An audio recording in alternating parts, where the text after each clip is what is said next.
Chaque jour est différent, on a des productions différentes toute l'année, donc ça change régulièrement, c'est ce qui rend agréable le travail. La polyculture, c'était quelque chose pour moi de primordial parce que c'est à l'encontre de la nature de planter qu'une ou deux variétés.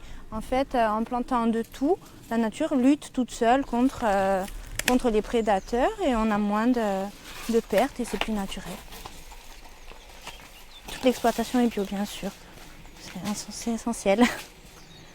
Alors là, on a ramassé les légumes du jour, les courgettes et les pâtissons qui vont être livrés en fin de matinée aux restaurateurs. Tous les jours à partir du printemps, c'est mon quotidien.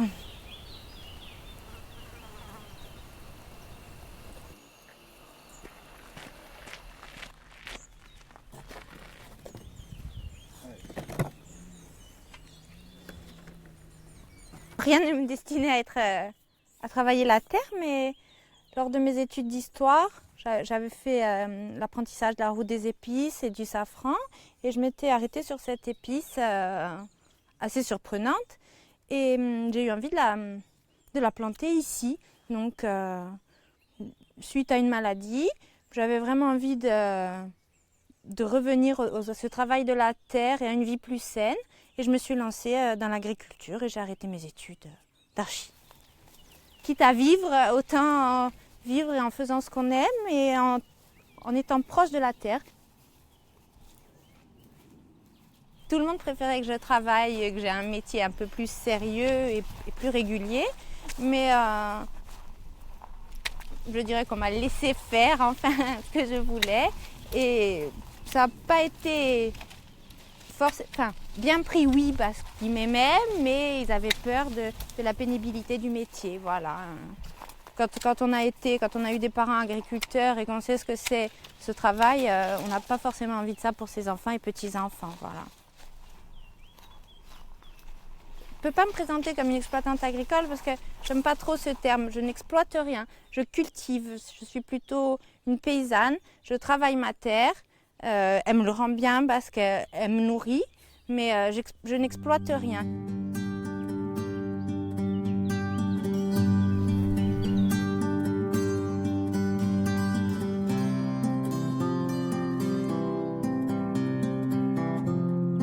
Mon jardin est un gros fouillis en fait.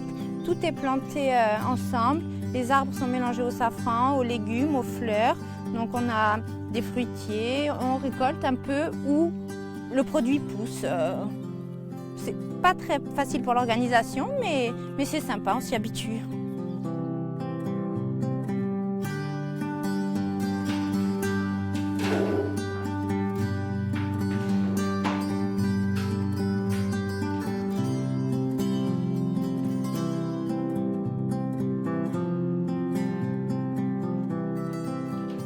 Alors là, je conditionne mes petites dosettes de safran. En fait, ça, c'est des dosettes individuelles. Donc, pour le découvrir, c'est assez sympa parce que souvent, les gens n'ont pas trop l'habitude de s'en servir ou de...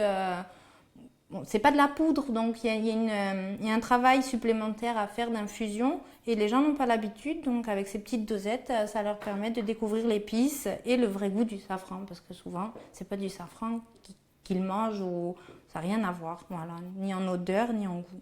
À la maison, on le fait infuser dans un liquide tiède ou même acide, jus de citron, même du vin blanc et de la crème. Il y a toujours une infusion, ça dépend des plats, qui peut aller d'un jour à une demi-heure avant de l'incorporer à la recette.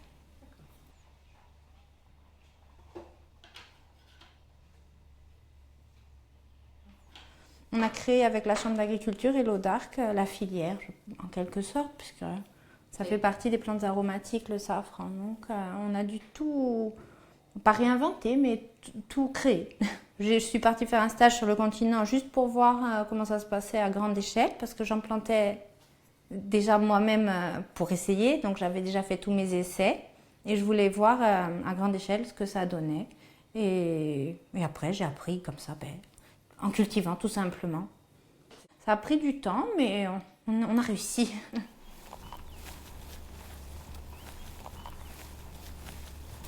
Là, on est dans la safranière en fait.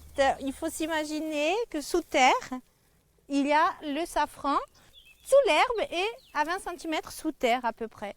Donc là, il est en dormance, on appelle ça la dormance. Et ni il va pousser, ni il va tirer de racines, c'est un petit bulbe tout seul sous terre. C'est une plante magique, il n'y a rien.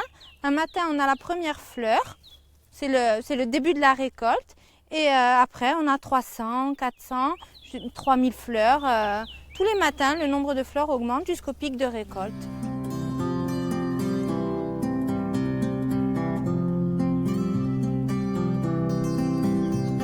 Là, on a du shiso, des citrons caviar, du yuzu, du kumbawa, du ginkgo. Ça, c'est un kapoki.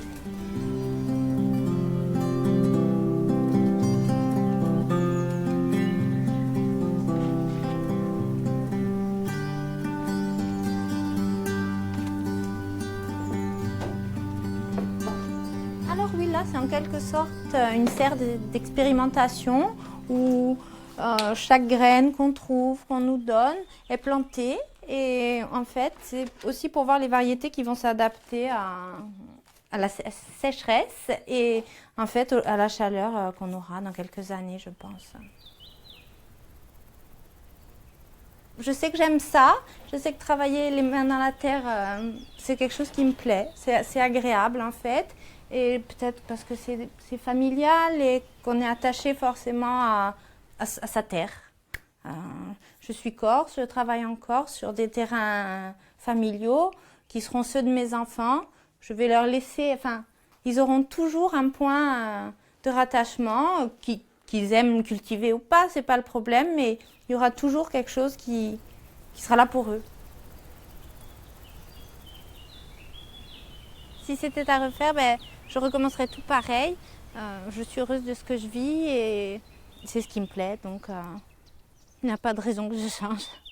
J'ai pas l'impression d'être une femme qui fait un métier d'homme parce que déjà, je mets de la féminité donc un peu partout et il n'y a pas de métier d'homme dans l'agriculture. On fait ce qu'on aime, on travaille tous les matins et tout est possible. Enfin, il n'y a pas... Les gens se moquent souvent de moi. On s'est moqué, mes collègues hommes se sont moqués de moi pour le safran parce qu'ils ne connaissaient pas la culture. Et maintenant, je suis paysanne un peu à part entière et il n'y a pas de différence.